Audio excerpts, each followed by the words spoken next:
Hi everyone, welcome to my reaction channel. मैं हूँ रेनू। स्वागत है आप सभी दोस्तों का हमारे यूट्यूब चैनल पे। तो जो पहलगाम में आतंकी हमला हुआ उस टॉपिक पर मैं वीडियो लेके आई हूँ। तो ये बहुत ही गलत हुआ। ये आतंकियों की एक सोची समझी साजिश थी या क्या था। तो इस वीडियो में आप लोग, ये ध्रुव पराठी का वीडियो है, तो मुझे तो बहुत ही अच्छा लगा। और आप लोग कमेंट और शेयर ज़रूर करके मुझे बताइएगा कि यह वीडियो आप लोगों को कैसा लगा। और ये बहुत ही गलत हुआ है। चलिए हम देखते हैं। मिनी स्विट्जरलैंड कहा जाता है। इस टूरिस्ट स्पॉट पर एक खौफनाक आतंकी हमला हुआ जिसे देखकर पूरे देश की रूह कांप गई है।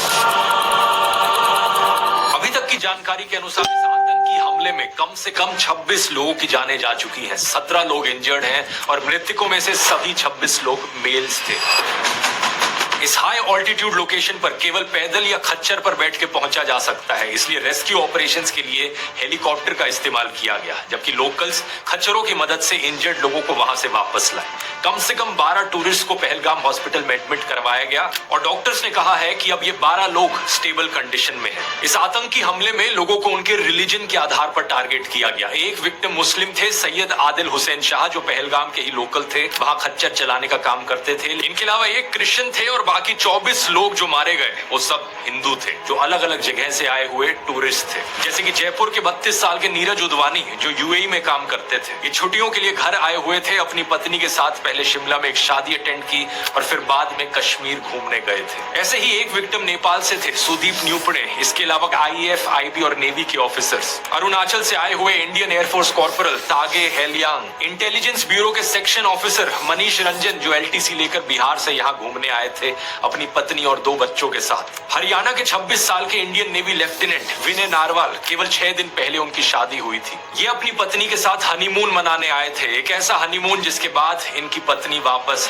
विधवा होकर लौटी। एक वीडियो में इन्हें कहते हुए सुना गया कि अपने पति के साथ भेलपूरी खा रही थी कि तभी एक आदमी आया। उसने कहा कि शायद ये मुस्लिम नहीं है और ये कहते ही उसने तुरंत गोली मार दी। उसने बोला कि ये शायद मुस्लिम नहीं है, उसने उसको गोली मार दी। कुछ ऐसा ही कहा पुणे की एचआर प्रोफेशनल असावरी ने। उन्होंने बताया कि जब उन्होंने दूर से आतंकियों को फायरिंग करते हुए देखा तो उनका परिवार सुरक्षा के लिए पास के एक टेंट में चला आया, लेकिन आतंकी वहां भी आ गए। उनके फादर को इस्लामिक वर्स रिसाइट करने के लिए कहा और जब वो नहीं कर पाए तो उन्हें सीधा गोली मार दी। मदद के लिए वहां कोई नहीं था, ना पुलिस ना आर्मी। जो लोग उन्हें वहां खच्चर पर लेकर आए थे, उन्होंने असावरी, उनकी माँ और एक फीमेल रिलेटिव को रिटर्न जर्नी में मदद की। तो बहुत सारे घोड़े वालों ने भी मतलब घोड़े पे लेके गया था, उनको हॉस्पिटल पहुंचाया। मेरे अलावा भी बहुत सारे ऐसे लोग हैं जिन्होंने कंधे पे उनको उठाया है हॉस्पिटल पहुंचाने के लिए।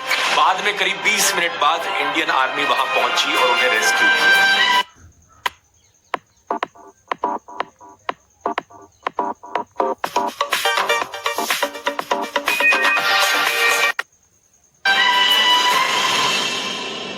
पाकिस्तान बेस्ड टेरर ग्रुप लश्कर ए तैयबा के एक शैडो ग्रुप टीआरएफ ने इस हमले की जिम्मेवारी ली है। टीआरएफ का फुल फॉर्म है द रेजिस्टेंस फ्रंट। 2 साल पहले जब टीआरएफ ने कश्मीर के पत्रकारों को धमकियां दी थी, तब मिनिस्ट्री ऑफ होम अफेयर्स ने इसे यूएपीए के अंतर्गत एक आतंकवादी संगठन डिक्लेयर कर दिया था। इस टेरर ग्रुप के मेंबर शेख सज्जाद गुल को भी यूएपीए के 4थे शेड्यूल के अंतर्गत आतंकवादी घोषित किया गया था। एक इंटेलिजेंस असेसमेंट के मुताबिक ये सस्पेक्ट किया जा रहा है कि लश्कर ए तैयबा का टॉप कमांडर सैफुल्लाह कसूरी भी इसके साजिशकर्ताओं में से एक है। इंडियन एक्सप्रेस की रिपोर्ट में बताया गया है कि इनिशियल प्रोब के अनुसार 4 से 6 आतंकी थे जिन्होंने यह हमला किया।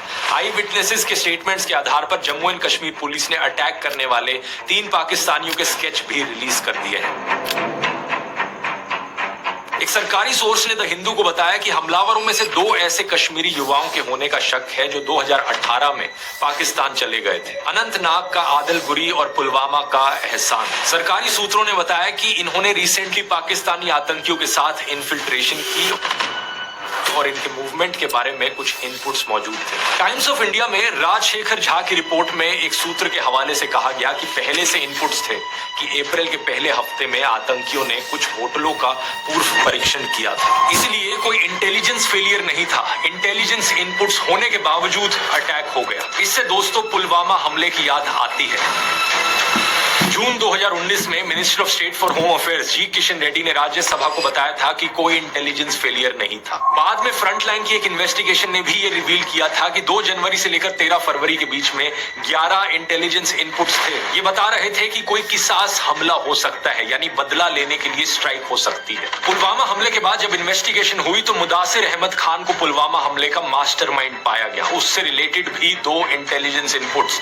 पहले से ही मौजूद थे। 24 जनवरी 2019 के इंटेलिजेंस इनपुट में बताया गया था कि कुछ आतंकियों ने मुदासिर अहमद खान को रिपोर्ट किया आने वाले दिनों में एक फिदायीन हमला करने के लिए। ये ग्रुप शाहिद बाबा ग्रुप के साथ कांटेक्ट में है। ये वही ग्रुप था जिसका मेंबर था पुलवामा हमले का बॉम्बर आदिल अहमद दार। 25 जनवरी के दिन का जो इंटेलिजेंस इनपुट था उसमें मुदासिर अहमद खान की लोकेशन की जानकारी थी।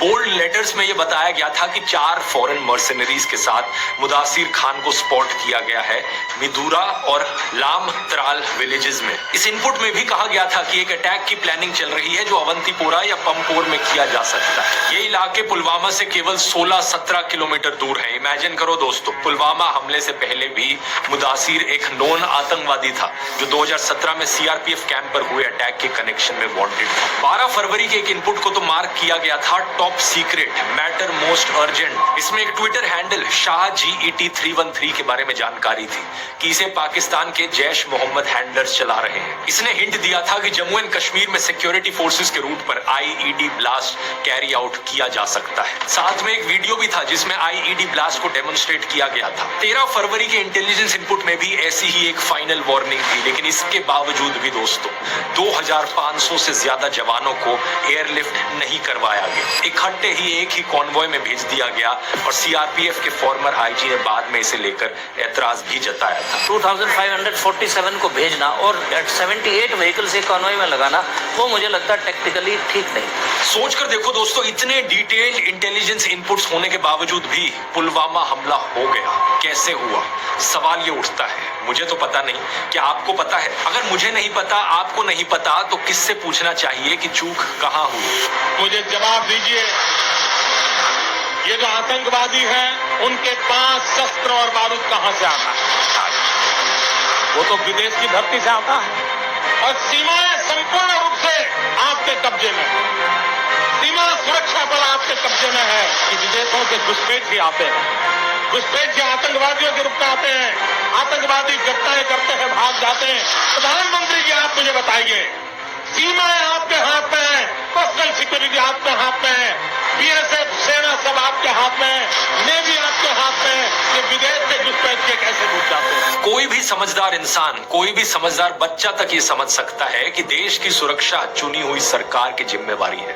तो सवाल उसी से पूछा जाना चाहिए। दिसंबर 2016 में प्रधानमंत्री मोदी ने एक रैली में कहा था कि नोटबंदी ने आतंकवाद की कमर तोड़ दी है। तो सवाल ये उठता है कि आतंकी हमले रुके क्यों नहीं उसके बाद? सिर्फ जम्मू एंड कश्मीर की ही बात करें हम तो देखो, नवंबर 2016 में हुआ Nagrota army base attack, July 2017 में अमरनाथ यात्रा अटैक, फरवरी 2018 संजूवन मिलिट्री स्टेशन अटैक, फरवरी 2019 Pulwama attack, March 2019 Jammu bus stand grenade blast, June 2019 Awantipora में इंडियन पैरामिलिट्री पुलिस पर attack, 2023 Poonch Rajouri attack, 2024 Reasi attack और अब 2025 पहलगाम अटैक। एक के बाद एक आतंकी हमले हुए जा रहे हैं और देश की मीडिया में हिम्मत नहीं है सरकार से सवाल करने की। ये सिर्फ 2014 से पहले होता था कि मीडिया द्वारा सरकार से सवाल पूछे जाते थे।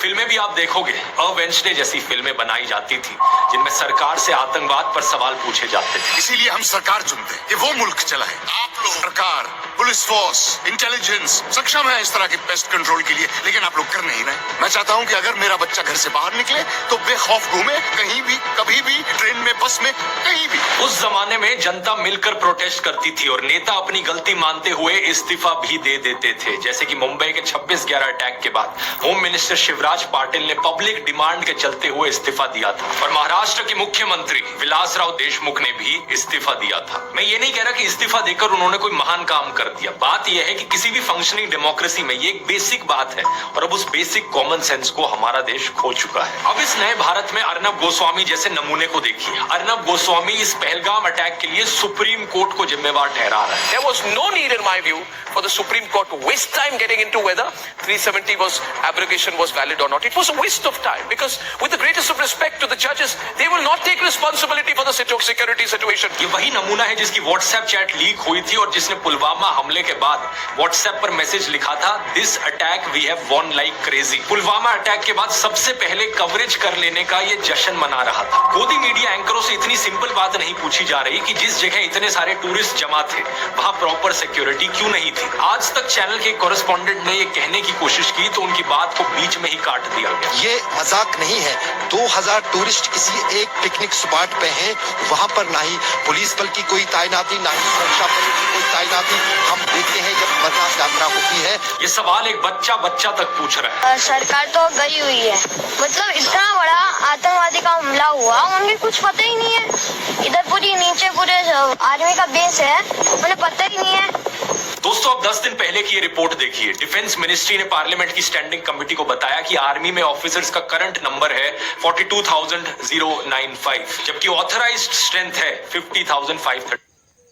तो देखिए, इसमें सीधा शक किस पे जा रहा है, तो हम तो कुछ नहीं बोल सकते हैं क्योंकि जो है ये हमारा मैटर नहीं है। वैसे तो सबका मैटर है, सबको बोलना चाहिए कि इसमें जो है लगता है कि जैसे कोई सोची समझी साजिश हो, क्योंकि एक बच्चा देखो बोल रहा है कि वहाँ पे कोई सिक्योरिटी नहीं थी, जबकि होना जरूरी, हर एक जगह पे सिक्योरिटी का होना जरूरी है। क्योंकि हमारे देश में जो है हम लोग सुरक्षित कैसे रहेंगे? अगर सुरक्षित नहीं रहेंगे तो हम लोग जीवित कैसे रहेंगे? और इसी तरह से हमले होते रहेंगे। तो चलिए, अगर वीडियो अच्छा लगा हो तो लाइक शेयर कमेंट जरूर करिएगा, बेल आइकन जरूर दबा दीजिएगा ताकि हमारी वीडियो की सबसे पहले नोटिफिकेशन आप सभी दोस्तों तक पहुंचे। चलिए, जय श्री कृष्ण दोस्तों।